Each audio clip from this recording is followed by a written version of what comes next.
Hello dear subscribers, they will tell you how you can easily fix this error. So here you can see it. Couldn't load accounts couldn't be loaded because an error occurred on your Instagram. So how you can fix it? So first thing you need to close your Instagram app and just open it again. And if it doesn't help, if you still have this error, so just go to the settings. In the settings you need to find here Wi-Fi. If you're using Wi-Fi, just try to turn it off and turn on again. Also, you can do it with mobile data or cellular data, just turn off and turn on again. So after, just go to the general. In the general, just scroll down, just tap on shutdown, slide to power off, wait a few seconds, and just power on your phone again. So just simple restore your phone.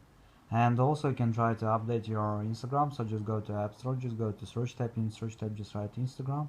And if you see here not open but update, just tap on update and wait until it will successfully install the latest updates for your Instagram. So thanks for watching, have a nice day, subscribe to my channel, click like, and goodbye.